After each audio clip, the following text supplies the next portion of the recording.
So if you're doing creative writing, the problem you probably think you have is that you cannot think of ideas. But that's not true.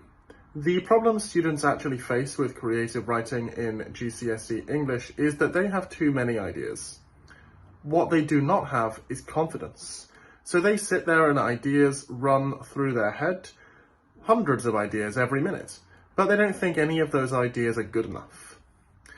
That's the reality, because every time I actually speak to a student and I ask them what is going through your head when you're sitting there in that exam room looking at that paper, that's what they tell me.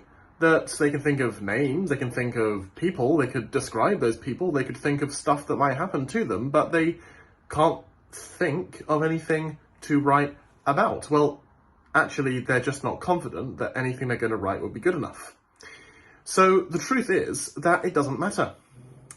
The truth is it doesn't matter whether the story you're going to write is interesting or profound or whatever it might be. What matters is simply whether you write about it in a competent way. Remember that 16 out of 40 marks for these questions are going to be based on spelling, punctuation, and grammar anyway. So they couldn't care less what you're writing about as long as you are writing accurately when it comes to those marks.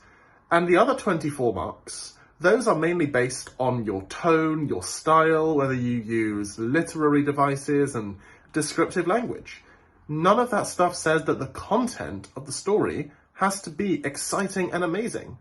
Because being realistic, if you're doing a GCSE exam, you are certainly not qualifying to be a published author. You're just taking an exam that everyone in the country does at that age.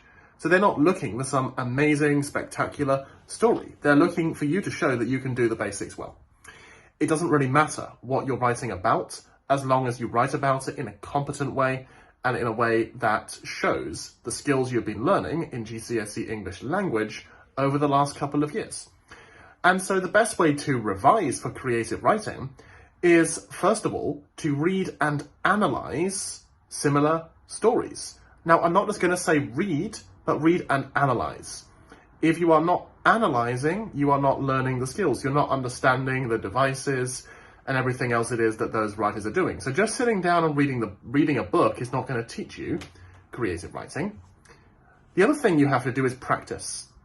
Because if you're not practicing, you're not going to build that confidence.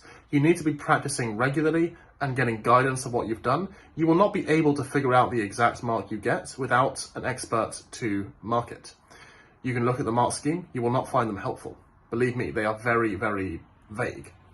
Now, if you can do those two things regularly, you'll find your confidence starts to increase.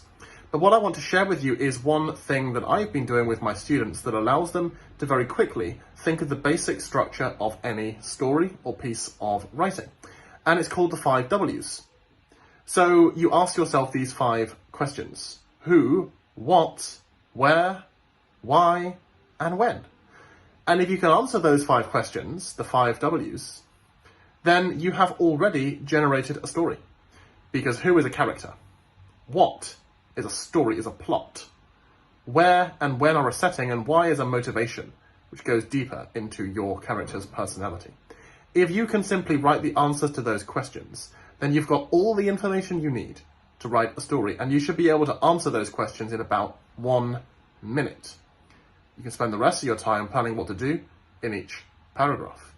So this method, this 5 W's method, will make creative writing a lot simpler. It will train you in confidence. Confidence is a skill that can be learned. It comes from practicing doing something in a way that is quick and efficient regularly until it becomes second nature, until writing out those 5 things becomes second nature and you can do it easily in the exam. That is going to make the difference between getting a poor mark and a great one. Whether you have the confidence simply to stick with the first ideas that come to mind, and then you practice the skills to develop those ideas in the ways the examiners want to see. Remember, they're not looking for someone who is a creative and artistic personality. They're looking for someone who can demonstrate some simple skills that you've been taught over the last 2 years. And that is the way you've got to think. It's a shift in mindset that lets students succeed in creative writing for GCSE English.